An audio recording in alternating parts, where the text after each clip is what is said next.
We are ready. Hola a todos, estoy aquí para comunicaros que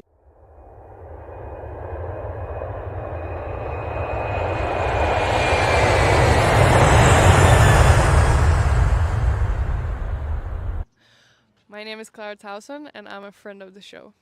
Boom. I am Francisca George, and I'm a friend of the show. Perfect.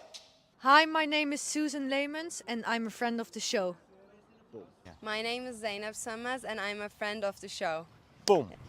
Hey guys, my name is Sasha Vickery, and I'm a friend of the show. Boom. Hi, my name is Lloyd Harris, and I'm a friend of the show. Perfect. Hi, my name is Jasmine Paolini, and I'm a friend of the show. Wow, Jasmine, you got it in one time. Hi, my name is Jan Faria, and I'm a friend of the show. Boom. Yes. Take one. Well done. Ready? Play.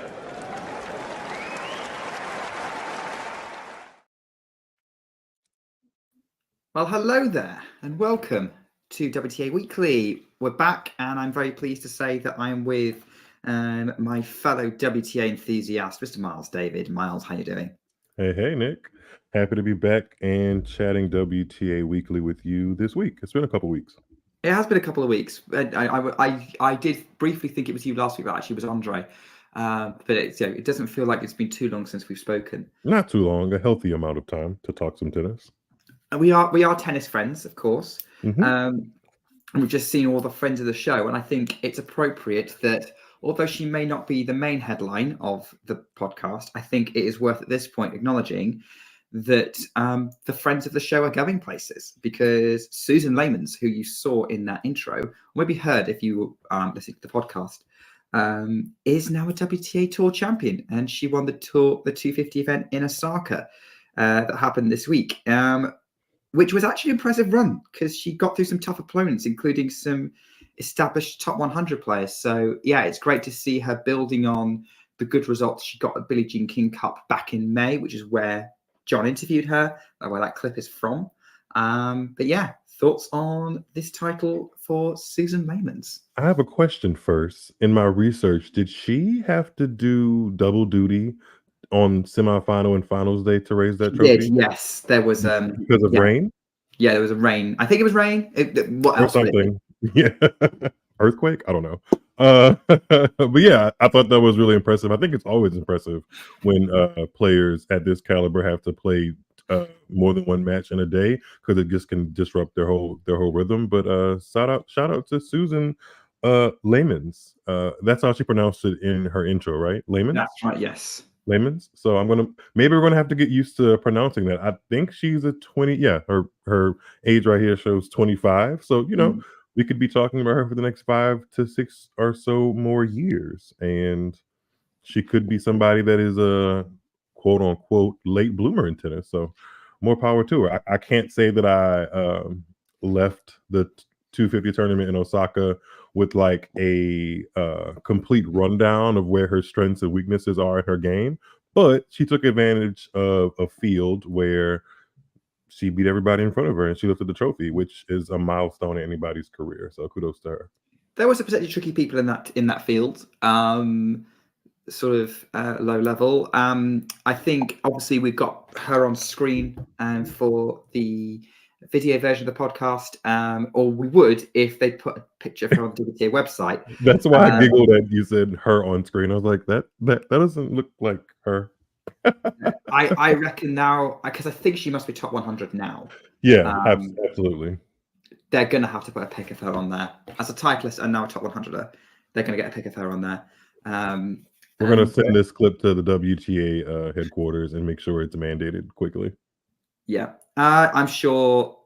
I mean, I've said that the WTA website is not quickly updated with anything, but we work with that. I'm sure they'll get something on there. But it's great news for Dutch tennis, great news for her, and great for Talking Tennis to have such high-flying friends of the show. And she's almost on par with, or getting to be on par with people like Clara Towson and Jasmine Paolini. Yep. Quick word, one more word on Osaka, before we move on to obviously the main event, which is Ningbo. Obviously, the draw in Osaka, like the seeds tumbled pretty quickly. There ended up being quite an open field. And I did wonder whether it would be an opportunity for Diane Parry to finally capitalize and win a WTA title, given that she is much heralded. She's on her way into the top 50. But she ended up being beaten by Leymans in the semi-finals. So no shame in losing to the eventual champion. So I'm hoping that this will come for her, but maybe given who was left in the draw, it might have been a bit of an open goal for her. I think the goal is still there for her to get a title under her belt. I think I took a look at the tournament for next week, and I think she's a seeded player in that Chinese tournament as well. So Yes, she is. I too kind of bookmarked her name when I started getting down to the wire as somebody who I've kind of wanted to see take a step up, mostly for aesthetic reasons. I just think it would be nice to have a woman with the one-handed backhand in the mix at the very upper echelon of tennis. But yeah. Maybe she'll get that chance next week. But she got close this week. I mean, you have to keep building. So she did, and let's face it, Shramkova had a similar run a couple of weeks back where she got to the final, missed out to Cartel, and then won the following tournament. So yeah, and I suspect the Guangzhou tournament would be a massive opportunity for Parry in that field, especially since she's a higher seed than she was in Osaka. So yeah, that's a good point for her. And like I agree with you as well. Love the one-handed backhand. Love the heavy topspin forehand. She's a great player to watch.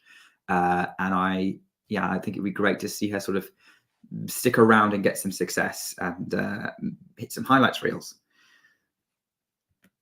Right, that's Osaka. I think we've covered everything we need to know from that tournament. Appreciate it's not the longest, but there's not an awful lot of stories coming out there, especially since at this point in the year, we are focusing on the bigger picture stuff, such as the WTA Finals. We'll come back to that. But we're sidebar, I do want to come back to a conversation piece that I've seen on the internet about 250s in general, but we'll save that for later when we look forward to the next one. Let's see how much time we've got. Yeah. Let's talk about Ningbo first, because that's what we've kind of promised everyone, and we've got 7. Let's do it into the show, and we haven't mentioned yet that Daria Kasatkina beat Mirra Andreeva in the final. And so Daria Kasatkina now has a second WTA 500 title of the year after Eastbourne. And let's face it, it's probably no surprise that after a field where a lot of the seeds pulled out, didn't play, or retired, fell by the wayside after a packed quarterfinals day, which actually had quite some good lineups on the Friday. It's no surprise that in amidst all of that, it is the queen of the 500s who remains standing. Queen of the 500s. I think Daria Kasatkina would like that or welcome that, because it's kind of been a knack for her the past couple of seasons, not even just this one. This is her this was her 6th WTA 500 title of the season, and now she's lifted 2 trophies in those 6 finals. So I think that this level on tour is her sweet spot. I think she can do some damage if the draw kind of falls in her favor in some bigger level tournaments, but a 500 is a great title to win. I mean, you walk away with 500 points and a healthy check and a nice trophy like she's rocking in this picture right here. So I think this is a sweet spot for her. I think it allows her to showcase her court craft against players who maybe might not be comfortable with that level of court craft week in, week out. So she can kind of exploit them being uncomfortable in the positions that she puts them in on the court. So yeah, go Daria Kasatkina. I can't say I've been like waited with bated breath to see her matches. But I have a healthy amount of respect for the fact that she's one of those like top 15 players week in, week out, whether she takes early losses or not. She kind of packs up her bags and goes to the next tournament and tries again and keeps a fairly positive outlook on the demanding and grueling thing that is this tennis tour. And she shows us on her vlog. So I'm happy for her. What the vlog is going to be a nice happy episode, which is going to be nice to see. With her with another trophy in it. during the final there were definite cuts to Natalia looking very worried. But it's an interesting point that you're talking about. You know, I actually do enjoy watching her court craft, and actually I do circle Kasatkina matches against certain opponents, because actually when Kasatkina gets into a really close battle with a lot of players, actually they're really, really good. I can think of Beatrice had a Meyer early in the year that was like an absolute marathon. There was that Garcia match in the WTA Finals a couple of years back that ended up being the match of the tournament. She and I enjoy watching her court craft, saying her being able to work it out and using whatever tools she has at her disposal. And for most of the match, she showed that. There were points where she kind of drifted off during the match against Andreeva today. She went 6-love up. She broke in the first game of the second set and then seemed to panic. And the level dropped. Mirra got second set, got a bit confident, got a break up in the third. Kasatkina started taking some risks and found her game again, and managed to sort of claw her way back. And I think it was noticeable that when Kasatkina was confident and using her tools, she was actually able to hold Andreeva at bay in that final. And user experience. Yeah, I didn't watch it live, but I did watch some highlights. And I think just even though you said she got tight or kind of like lost her way after having created such a big lead, I still think she's one of those players that, whether it's conscious and probably more subconscious, I think she loves the fact that her matches tend to be on the longer side, or like the up and down side. She rarely goes out there and kind of makes quick work of anybody. And I think she likes when she's deep into a third set or something has happened. I don't understand the psychology of that, but there has to be some reason why it consistently happens. And she comes out on top of those matches often, and like she did in the final. So I think she was able to use the fact that she's much more comfortable in ebbs and flowy kind of matches than Mirra Andreeva is to lift the title. And like I said earlier, she was in 5 of these level title tournaments before Ningbo. So it just feels like home for her. Another match I remember from this year, Paula Badosa at Wimbledon. That went to an epic third set. I remember that was like the third round of Wimbledon. That ended up being one of the best matches of the first week.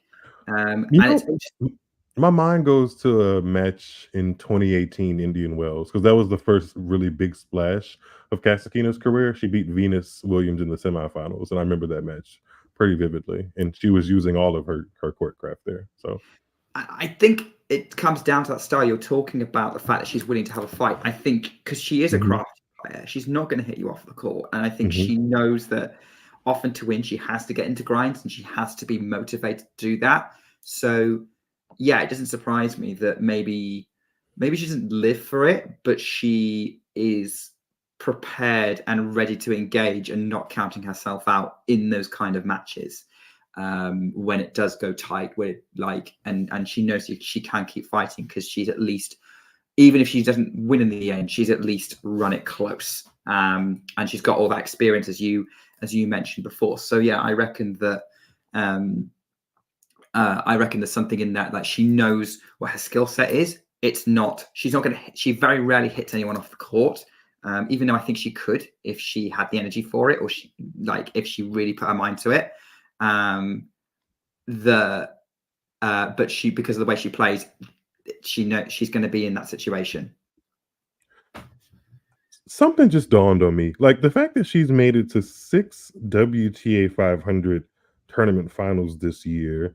There's another player who I'm sure Kasatkina is familiar with.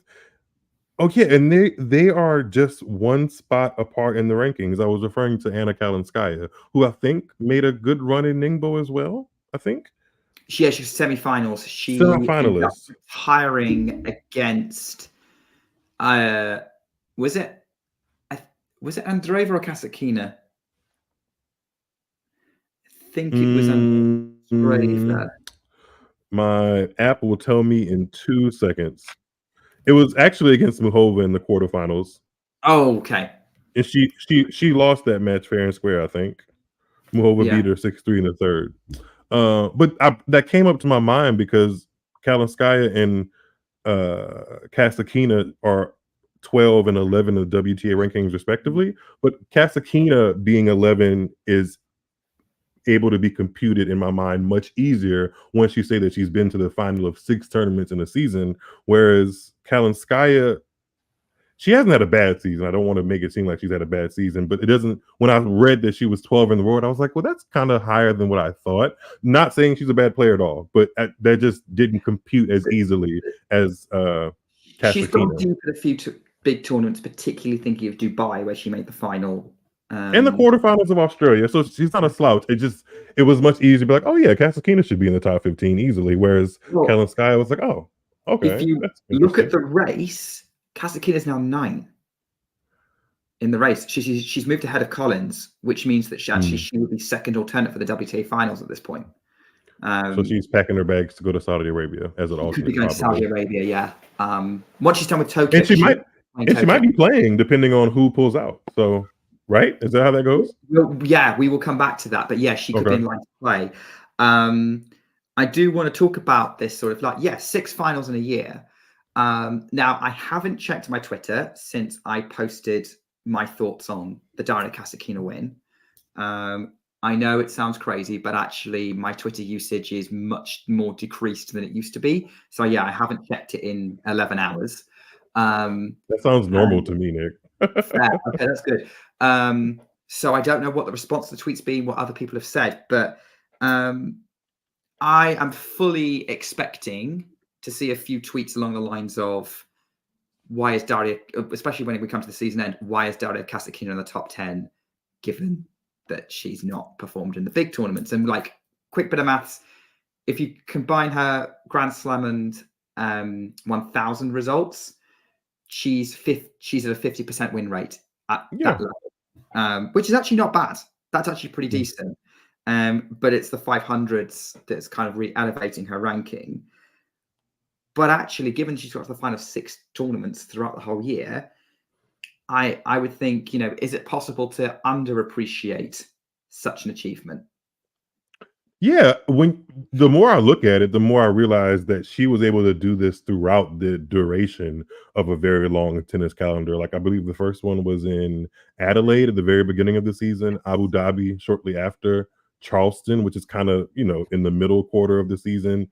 Also Eastbourne, where she lifted her first title, that's in the middle of the season. Then a final in Seoul, and then now a title in Ningbo. So she has had, really good moments. Maybe not when the camera and the lights are brightest, but I mean, there's only 2 more notches above a 500 tournament. It's a 1000 and a slam. So it's not like she is muddling around the lower ranks of the tour. She's playing what she's playing where a top 20 player should be playing, essentially.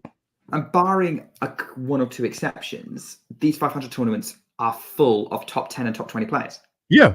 She's beating her peers to get these titles. So, Ghosty. Yeah, I know.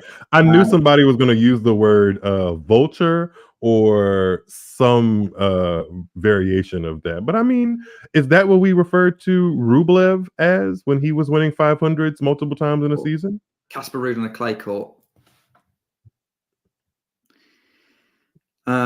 So yeah, I think one other thing that I would commend Kasatkina for actually is she's probably one of the few players who is fit all year round. And actually probably going back to what we were discussing about her style of gameplay, she is probably one of the physically fittest tennis players out there right now, in many ways, given her level of endurance, but also how she's how she's lasted throughout the whole year, as you say, being in a position to go deep in tournaments against whoever's stronger at that particular point. I think she's a quintessential, nice player in game style to have amongst the top 20 in tennis. I think she is comfortable in that position. I don't really foresee top 5 another it's written in the stars kind of semifinal run to a major. Maybe it may happen again. Maybe it may not. I wouldn't be surprised if it actually does happen. But I think her being around the top 20 for most of her career is just kind of what she's going to be doing. And to snag a phrase from Jessica Pegula, she's always going to be a tough out. So yeah. Pegula Kasatkina, a matchup that you know is probably going to produce a long one if they're both playing all right. Yeah, definitely a time for a large bucket of popcorn if you're watching that match. A couple of points on Mirra Andreeva, the finalist. Obviously, it did well to kind of compose herself. Like, okay, she did take advantage of the dip in level from Kasatkina, but actually, I was impressed by how she started the third set and like came out swinging to try and take advantage of the momentum, getting that set back. But really good level. Obviously, came close to sort of the biggest title of her career. But yeah, what I did notice during that match was when she's passive, she and Kasatkina are actually very similar players. Quite happy to rally, maybe use some tricks to kind of move opponents around and get them off balance. She's got a few shots in her arsenal.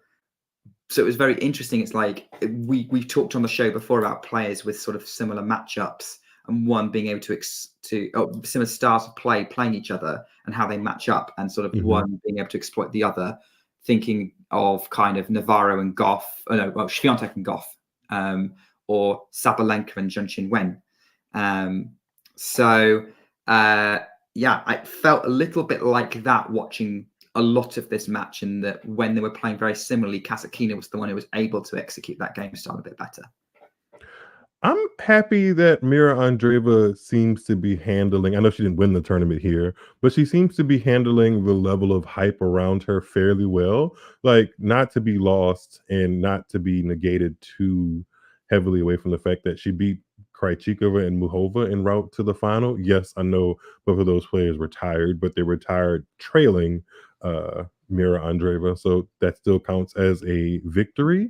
And I think those kind of wins are important. Obviously, she would love to shake hands as the winner in a more, traditional way. And obviously, she would have liked to lift the winner's trophy. But I think she's, for this to be like her first full season on tour, and she still is smack dab in the middle of that WTA age eligibility rule. Like, she's doing well. Multiple tour level finals, really getting in there with the best, a Grand Slam semifinal at Roland Garros this year. I think she set herself up nicely for a good next season, because she didn't really, she did enough this year to make sure we don't forget about her, but not necessarily sorry to name drop here, the Bianca Andreescu route, where it kind of like shouts and shoots to the very top, and then it's really kind of harder to recalibrate and redo that. But she's done just enough to kind of be like, hey, I'm a teenager with stuff on the rise and things to improve in my game, but I can still manage to play with the best, even with the things in my game that can be improved. So she is still on my radar and not going anywhere. Same. I've said it before, said it again. Similar trajectory to Coco Gauff. I think Gauff was top 20 when she was 17. Am I right remembering that? I think she was. Sounds about right, yeah. She made top 20 when she was 17, and Mirra, according to the race, she could finish. She's likely to finish the year in the top 16, which is impressive. That could give her a lot of pressure going into Australia. And yeah, I think at this point, the challenge in her young career is going to be struggling with expectation, and especially since she's still learning, how is she going to deal with Kasatkina's similar ability to exploit her and move her around a bit better than other players in the future. As an example, how is she going to deal with I'm a top player now, which I think does seem to weigh heavily on her. I think it's going to be, I have no fears about her being able to do that, given how she handles herself on a tennis court in tough situations. I think she wins more tough matches than she loses, which is another sign that she's going places, and you need to keep an eye on her. But I think that's one of the many development points to watch with her.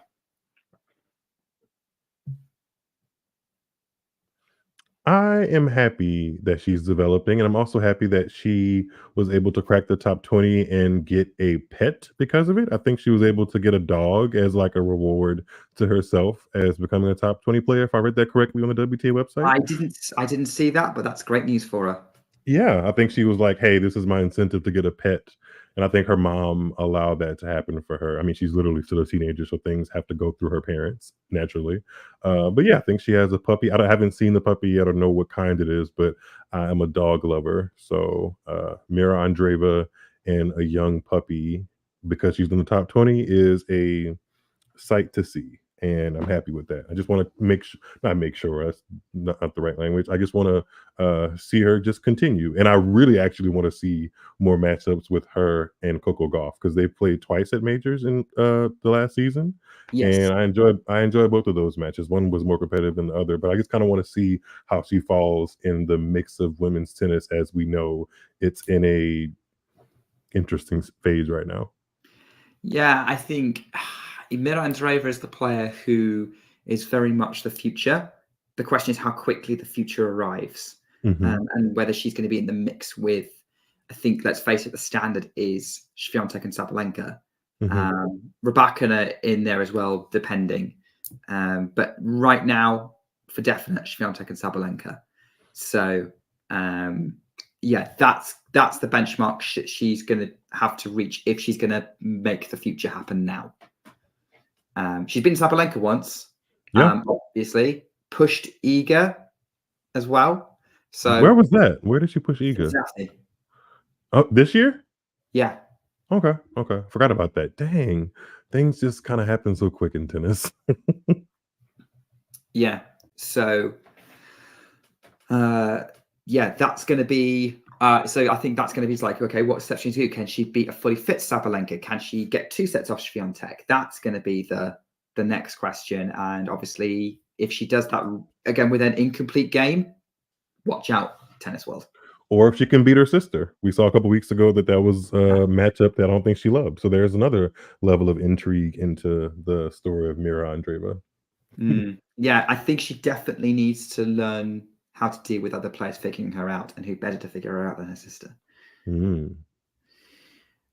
Couple of other points from Ningbo I think it's worth mentioning. Obviously, we mentioned before, both semi-finals ended with retirements. Karolina Muchova and Paula Badosa.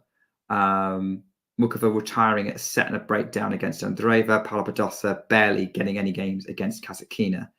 Paula Badosa has confirmed that that's the only thing she's now playing this year is Billie Jean King Cup. Not surprised. I think she's had a really good year, but maybe given her fitness, it's not surprising. It's taking its toll. And I would say the same about Karolina Muchova. I would say her season's probably done now. She doesn't need to do anything else. The point of her doing one of the 250s, and she's almost top 20 and definitely going to be seeded for the Australian Open, despite only playing a handful of tournaments in a 3-month period. I mean, we're quite literally in the second to last week of the season. And although I am happy to see Muchova and Badosa like have some late season-ish surges, I'm also not quite shocked when I see like retirement next to their name, because that has been a large part of like the descriptor of their careers the last 2 seasons or so. Maybe Badosa more so than Muchova. But I do think they're trying to play it safe so that they go into the next season trying to carry some of that momentum that they've built over the past couple of months, instead of just completely being, torn to shreds as you can possibly be on the WTA tour if you're not mindful of your schedule. But I mean, I'm not mad at the fact that both of them are finding their ways into the later rounds of tournaments a little bit more consistently. I do still have my question marks, about Muchova, because she does find her way, even in this little, finite level or finite schedule of the comeback. She's gone deep in a couple of tournaments, but her trophy cabinet is still not growing. So I'm just, keeping an eye on that. But hey, we've talked a lot. We've spent 2 WTA Weekly episodes talking about that. We don't need to do a third. Hey, just saying. Looking at you, the Godfather. No, anyway, With what about your comments about Muchova? I think she must have heard me because I just dropped my drink. Sorry. Could you say the same thing about Paula Badosa? I can't say the same thing about the trophy cabinet because her trophy cabinet is, especially comparatively to Muchova, it's better. She's won more and bigger titles, but I do think she has some question marks about her fitness and how she's going to maintain the back issue that seems to be a very persistent, not go away type of injury. I think I was listening to a broadcast and they said at one point it took her like nearly 4 hours to prepare her back before a match. So like that's a lot of pre-work that needs to be done to be able to perform at a high level, which I can imagine that takes a toll on anybody. And she has to manage that. I don't know if that's going to be the case going forward or has been the case in the last 3 months or so when she's really been putting together more match wins, but it's still something to keep an eye on, her physical fitness and just how her body holds up to the rigors of the tour. We'll see, but I can't, like I said before, I like her game style around the top 20 or so of women's tennis. I think she brings some value, her and Muchova, and we shall see. I kind of have my eyebrow raised for both of them as far as how they're really going to, maintain consistency and maintain this momentum. I think that's going to be more of a question for Badosa when we come to after the Wimbledon period. Same for Muchova. I think they've got another half a season going into at the beginning of 2025 to build something.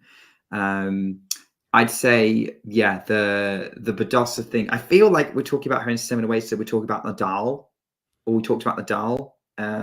In maybe not the same. They're not the same status of player, but there was always that question mark of how's the body?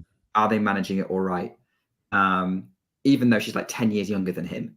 Yeah, but Badosa, I think being so close to the top 10, I wouldn't be surprised if she cracked it early 2025 again, which would be sort of nice to have her back up there.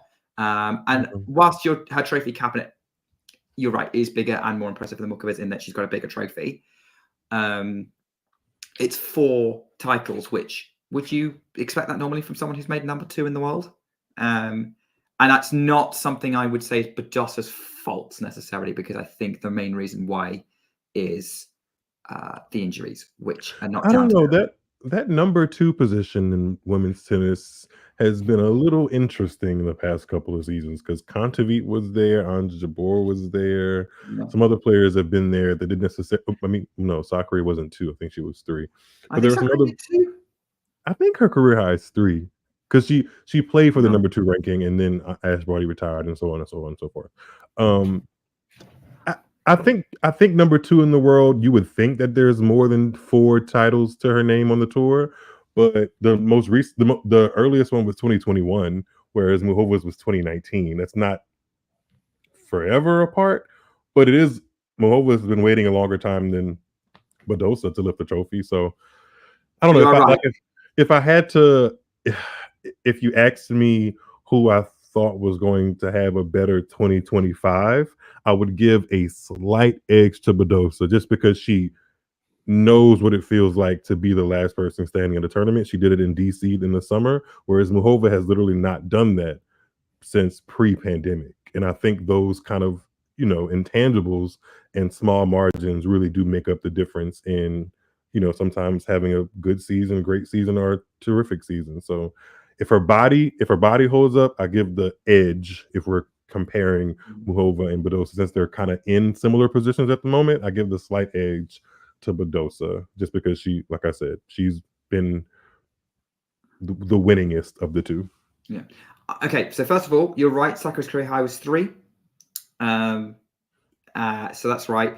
The other point I would make is I see where you're going with that. I actually would put Muchova to have the better season of the 2 if they're both fit, because I trust Muchova to beat the top players more than Badosa.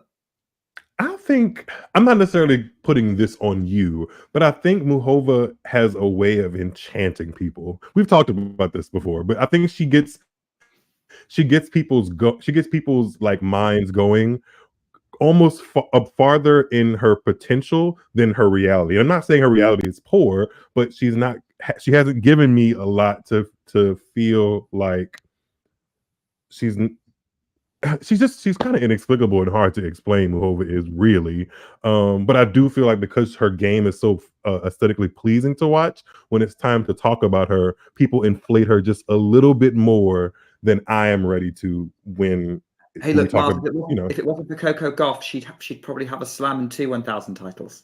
yeah, but she's still losing to a 20-year-old in Coco Gauff, who may be a generational talent, but she's still coming up losing. And the best players in the world, the ones that we remember, the ones that we talk the most about, are winners in sports. And That's a bit like saying, you know, what's oh gosh, who would have been someone we were talking about?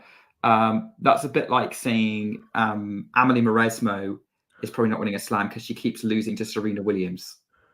Well, she wasn't just losing to Serena Williams, but the thing about Mauresmo is, and somebody has had to tell me about this because I was trying to make the connection at one point to Amelie Mauresmo and Maria Sakkari. They were like, Mauresmo's problem was pretty much just at the slams. At the WTA Tour events, she was able to lift the trophy, which her career statistics show. Whereas with Sakkari and Muchova, they're having trouble lifting the trophies at WTA level and slam level, obviously. So I think there's a little bit of difference. Like, it's hard for me to trust you and believe that you are like a consistently solid performer in the top 20, which your ranking may be there. But if I'm looking at the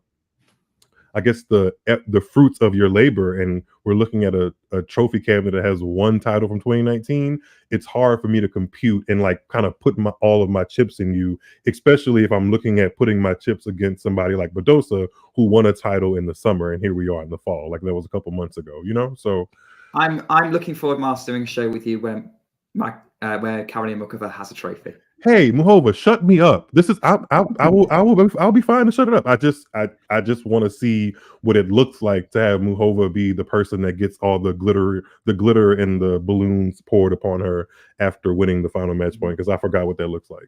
Yeah. Hey, look, I would love to also, by the way, Paula Badosa, if she won another big title, that would be awesome, especially given the journey she's been on. Like, you know, having to prepare for 4 hours before a match, like 6 or 7 matches. Sign me up for seeing her holding a 1,000 trophy or a Grand Slam trophy. So yeah. Did anybody else make an impression in Ningbo? Well, a few. I mean, like I said, I loved the quarterfinals lineup that we got. Not all of them fully lived up to the billing. But you know, if I look at the Ningbo quarterfinals, because I just need to remember what they all were. Ignoring so Friday, yeah, it was Kalinskaya and Muchova. That had a lot of potential. Obviously, Kalinskaya lost from a setup we talked about. Badosa dominated Haddad Maia. Krejcikova retired against Andreeva with some kind of shoulder issue, and then Kasatkina and Putintseva had a real battle where it ended up going to a deciding set tiebreak. Kasatkina had 2 match points, we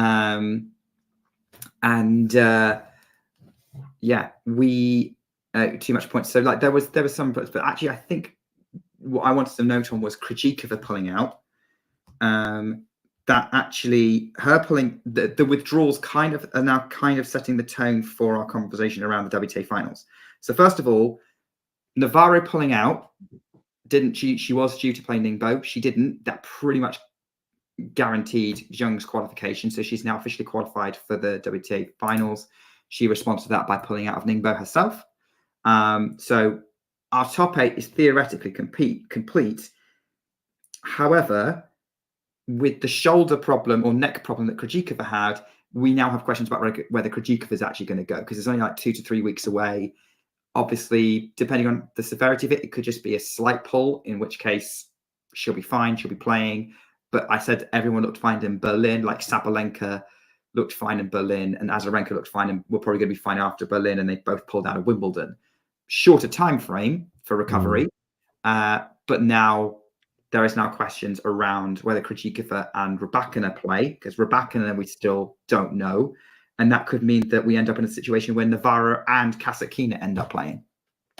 I cannot say that I would put my vote in the ballot to have Navarro at the WTA Finals. That's just my personal opinion.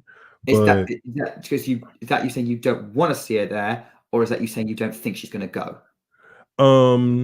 I think it's more on the side of not wanting to see her there, not for any like malicious reason. I just don't know.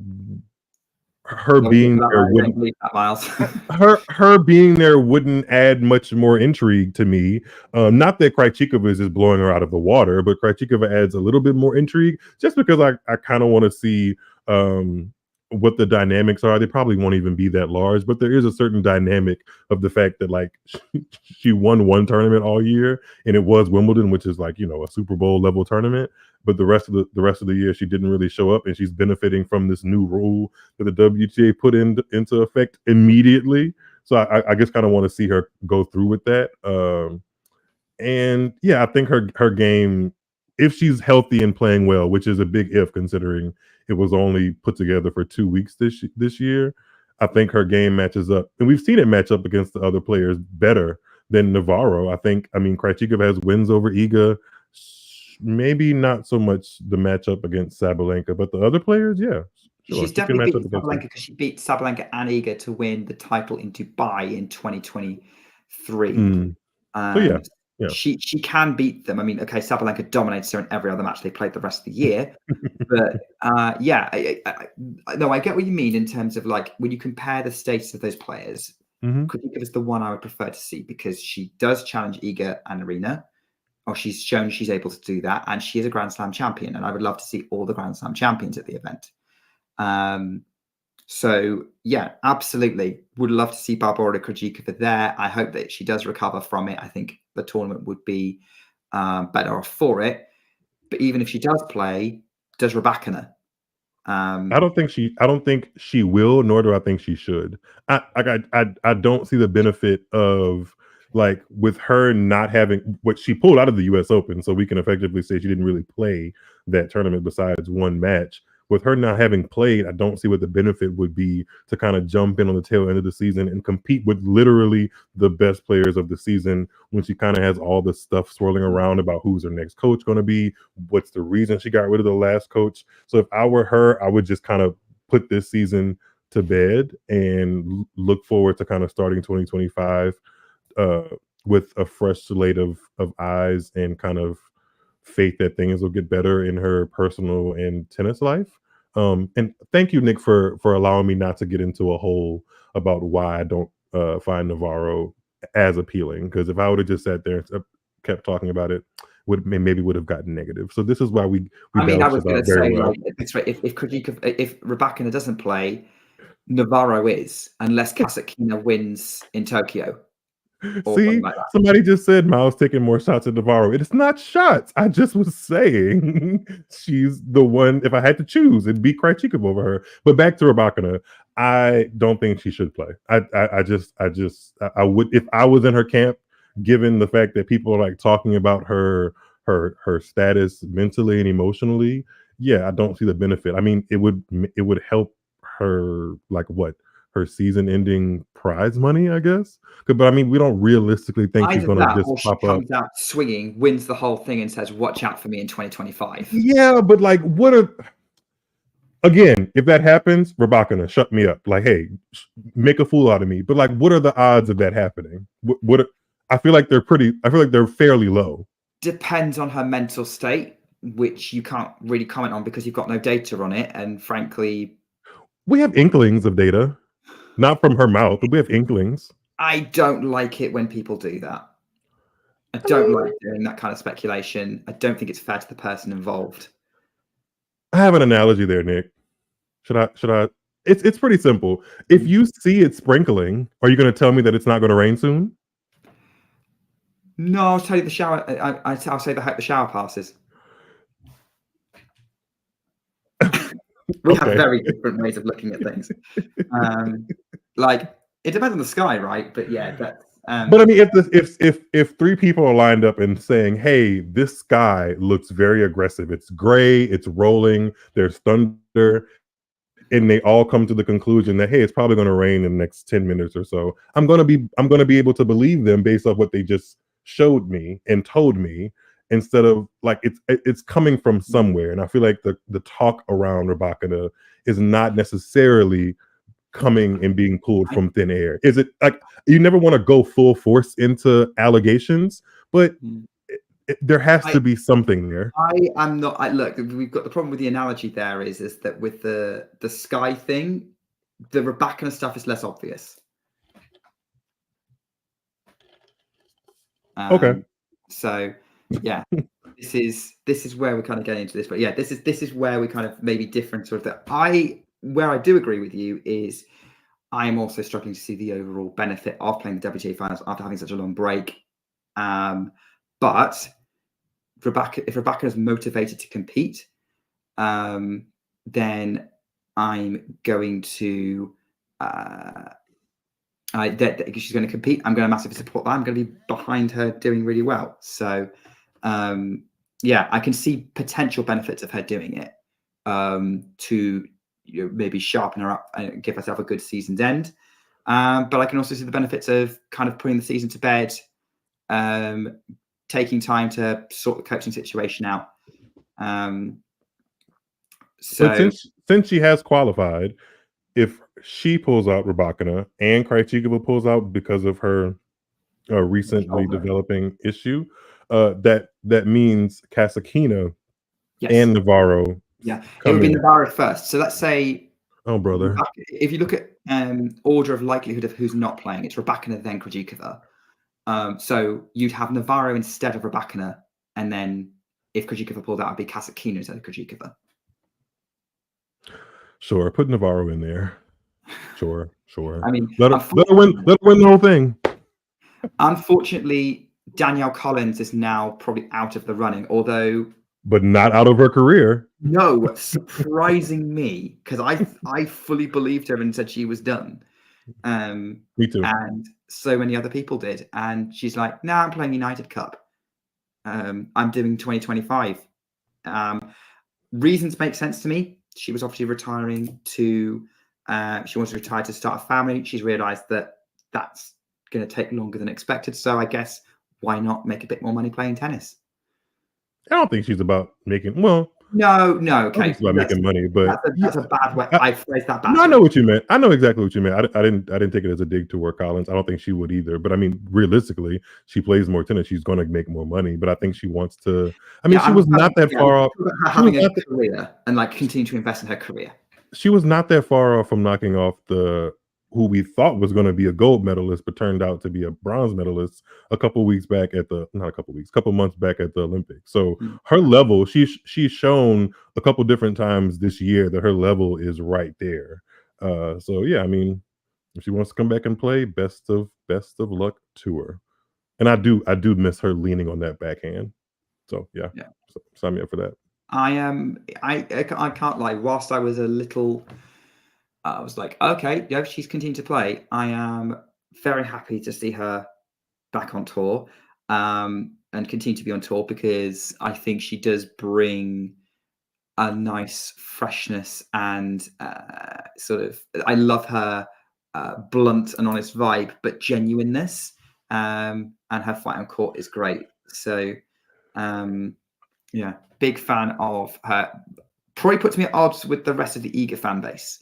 But well, no, I don't think it does that. But Ghosty did bring up a good point in the comments that Andy Murray fans shouldn't talk about Danielle's reversal of retirement, because I forgot that Andy Murray went through that kind of saga as well. So hey, she's not new to it. So hey, do your thing, Danielle. Yeah, that'll do her thing. And I think her lesson from this is probably she'll probably just, rather than tell everyone in advance, I think she's learned her lesson, because she's not going to get, so she doesn't get asked about it every time. She'll probably just go, "Oh, by the way, guys, I'm done now. See ya."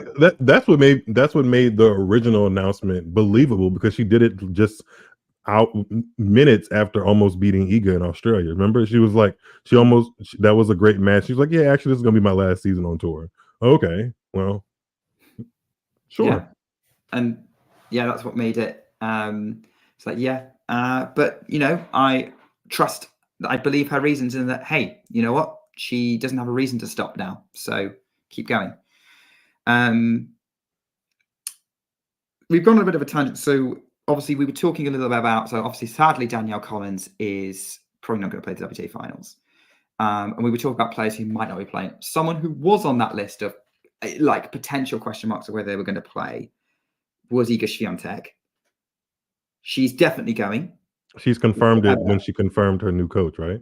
That's correct. Yes, I was going to say she's confirmed. She's definitely going, and she's bringing her new coach, Wim Fissette, which, let's face it, was the obvious choice for a lot of people, given his CV of basically he was the most decorated in terms of Grand Slam champions he's worked with.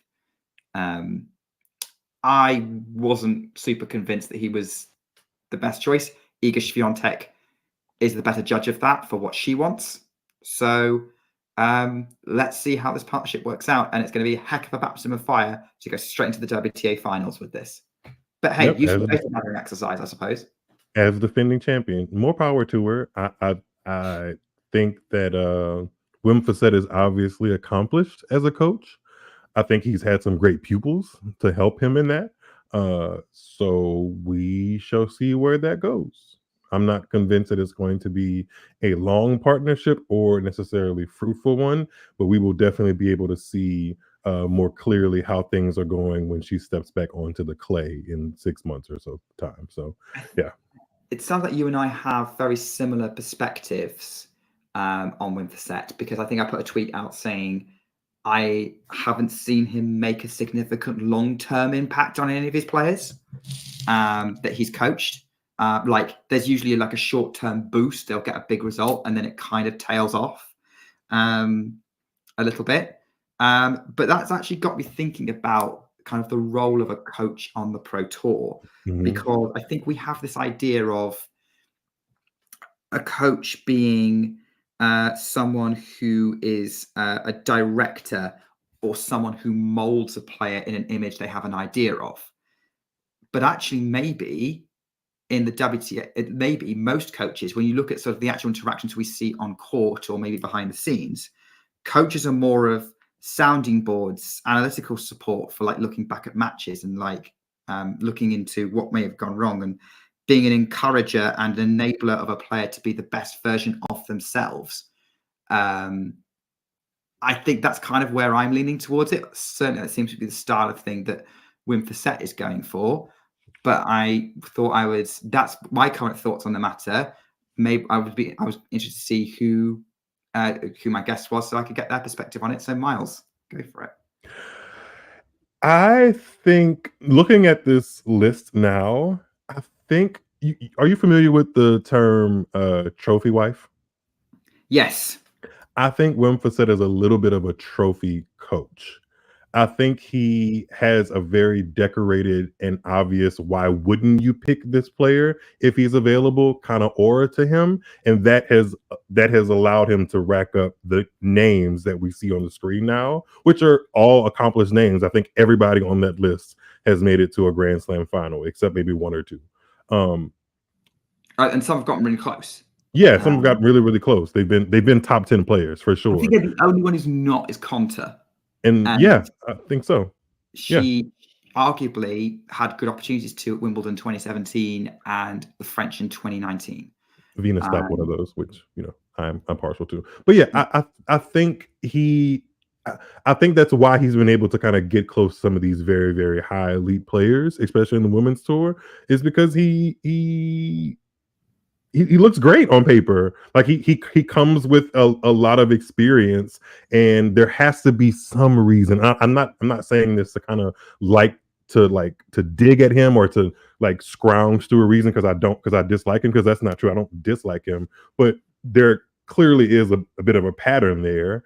So we'll see where Iga falls in the Wim Fissette pattern. If we get immediate results and she lifts the Australian Open trophy or something like that, or I don't know. I just it's hard. Like I've said it in previous episodes. It's hard for me to kind of picture where a world number one goes, even a world number two, with a brand spanking new coach, especially in Iga's case where there isn't necessarily something super obvious that she needs to improve. That's not like super glaringly obvious. If we nitpick, we can find some things, but like, what do you tell somebody that has been the most dominant player for the past 4 years? You know? No, I would agree with that. I'm just interested to see how that's gonna go. I'd agree with that assessment of Iga. Like, there's nothing obvious to improve. It's more staying ahead of the pack. I say the one point in Winfrey's favour is maybe Kim Clijsters, because she only tailed off because of injury, and actually there was quite a sustained period of success when she was fit. She got 3 slams with him on hard courts. She got back to world number one. But your comment about trophy coaches, would you not say the same thing about Naomi Osaka's new coach, Patrick Mouratoglou? Yes. Yes. I would say the same thing. And I think his trophy coachness, if it's a phrase I want to go with, is elevated even more so because of who he was attached to for so long. So I think if we're looking at like trophy coaches, it would be Mouratoglou than Winfrey, because he was coaching the absolute best for so long. And it was a very clear, like, lose first round of a major, get this coach, next major you play, you win it. And you go on to like have this second career renaissance that Serena did under Mouratoglou's guidance, I would say. So yeah, I think both of them are skilled in coaching tennis. I want to make sure that's very clear. I'm not like trying to negate the fact that obviously both of them could probably wipe me under a mat in pointing out a player's techniques where they need to improve and all that stuff they're accomplished. But I do think they benefit from kind of like that, you know, that godly aura, like, oh, look at who they worked with. Maybe they could kind of, you know, sprinkle some of that effects on me. So we'll see. Yeah, I mean, look, by the way, even Naomi Osaka said that. She was like, I didn't know if he was a good coach or if he had just worked with Serena, because that's very helpful to get a pupil like that. So we'll see where that goes. How are you feeling about that Osaka partnership, by the way? Because we haven't talked about that. Way too early to tell. I mean, I think it was great that she was able to win, I think, 3 matches in Beijing. Unfortunate that her back locked up on her, but I think it's too early to tell if that's going to be a relationship that is, 1, fruitful, and 2, like, long term. I'm talking, you know, 24 months and more. Because I think that is, I mean, I think at minimum you want to give yourself 12, but 24 is where you can kind of get a very take your personal feelings outside of it. What have we accomplished in this 24-month time frame? Let's reevaluate. If you want to give yourself that much time. Sometimes tennis players are impatient and don't feel like they have 24 months to invest in a coaching relationship to see if it's working. But we will see. I do think the landing strip, I guess, in Osaka's time with Mouratoglou is going to be interesting, because she has so much time on hard courts from now until April. And that's where she's done a large amount of her damage. So it'll be interesting to see if she does have like this, you know, hit the ground running success in 2025. Will it be because she's with Mouratoglou, or will it be because she spent a whole season of 2024 getting reacclimated to tour life, and she's now found her footing on a surface that has been so fruitful for her, which is hard court, and this part of the season where Australia, Indian Wells, and Miami are all, you know, put together in the first 3 months of the season. So we will see. Yeah, I can see that happening as well. I think, yeah, the key thing with Osaka is going to be how she does on these hard courts, and whether Mouratoglou can reignite something in her, like a lot of other coaches do. Because I am still leaning towards the role of the coaches to help the player be the best version of themselves. Although I can see an argument for there being 2 different types of coaches as well in that. But yeah, by the way, I think if you haven't checked out the Mouratoglou interview that John did, go do that. It's on the Talking Tennis YouTube channel. But yeah, I think that if Mouratoglou does help Osaka kind of reignite something and get back on court firing, same with Winfrey and Iga, you know, get some confidence back, starts to grow a little bit more and continue the development. I think that's going to be super exciting. The question is what happens with the long term. But certainly when you look at sort of the coaches that do last a long time, they are very much about coaches who players feel comfortable with and can trust. And they can trust. And I think that's the key thing that we're kind of exploring here, is that really the role of a coach isn't, it's not a director. It is someone that a player works with in helping them achieve. I do think, though, I think you said the word like reignite. I actually think Osaka is pretty ignited. I just think, I think the passion has been there the most. I've seen it in the past couple of years of just simply wanting to be on the tennis court and playing tennis. But what I think Mouratoglou should be doing is kind of refining and maybe even going back to the Osaka before pre-pandemic 2018, 2019 Osaka, when she was working with Sasha Bain, and like the focus being on point construction and rally tolerance, because I think that is where she's not digging in the way she used to. And if she can improve on those things, especially in the time that we're going to be, like I said, on the hard court, I think that plus the invigoration that I kind of feel from her of wanting to get back to the top tennis, I think that'll be a nice full package if Mouratoglou can kind of increase those areas for Naomi Osaka with his time in the off season, which I think he's going to get now, because she also pulled out of this week's Toray Pan Pacific Open in Tokyo. So I don't think she's playing BJK Cup either, is she? I mean, honestly, I know people are kind of waiting for Osaka to have. I know people are kind of waiting for like Osaka's back kind of moment, but if you look at the numbers, I think she said this in some statement. She played a lot of tennis this year, a lot of tournaments. Like she played quite a bit. I think it was over 18 events she played this season, and she hasn't done that in years. I think that is a testament, and I think she, in that sense, deserves to kind of put it down for a couple of weeks and recalibrate before she goes to Australia. So. Well, we've hit the hour mark, or we've gone over the hour mark, so probably time to start wrapping the show up. I think we'll just mention what's coming up this week. We've got a 500 in Tokyo. A couple of seeds already pulled out. So Badosa's obviously pulled out. Kalinskaya's pulled out. Zheng Wen is currently the top seed, although I think she might be pulling out as well. Wouldn't surprise me, given she probably wants to be fit for WTA Finals. We've also got Beatrice Haddad-Maia. Daria Kasatkina is going to try and go for back-to-back 500s. You've got Diana Schneider. Leila Fernandez is playing, as is Katie Bolter. Bianca Andreescu and Sophia Kenin are also in the field, as is also friend of the show, Zeynep Somnes. So would love a Sophia Kenin and Bianca Andreescu renaissance in Tokyo, but the way those two players have been playing, I'm not sure that's going to happen. But I'd love to see it. I would love to see it too. But I appreciate they're not in the best of form right now. I think it's going to turn out very similar to Ningbo, maybe a bit more open. I think Clara Tausson's going to win the whole thing. Clara Tauson is a lucky loser, by the way. She lost in qualifying to Ishii. But got an unlucky loser. So let's keep the friend of the show thing going. Let's keep it going. Well, Clara Tauson and Zeynep Somnes are both in it. So, hey, look, Tauson, we've been waiting for Tauson to win a decent-sized title for a while, so why not this one? Yeah, go for it. So there we go. That's Tokyo. So relatively interesting field. I'm looking forward to seeing how that all plays out. Guangzhou, Katerina Siniakova is the top seed. Marie Bukasheva is the second. We've also got Diane Parry, another friend of the two more friends of the show, Elena Avanesian and Susan Lehman's playing.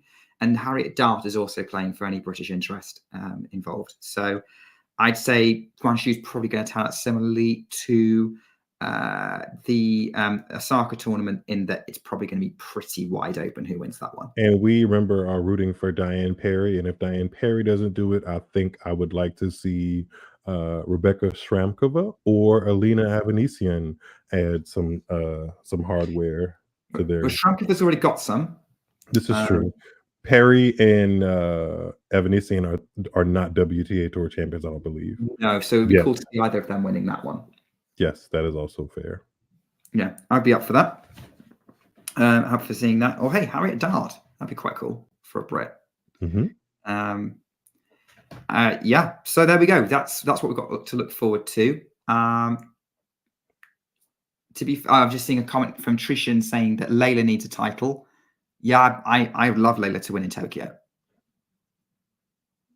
It might be tough. It's probably going to be tough, but I would love to see that happen. Yeah, I think I don't know where to put my thoughts about Layla. Yes, go Layla. That's what I'll say today. Let's go Layla. Let's go Layla. Miles, thank you so much for coming on. Really appreciate it as always. This has been a lot of fun. Always fun.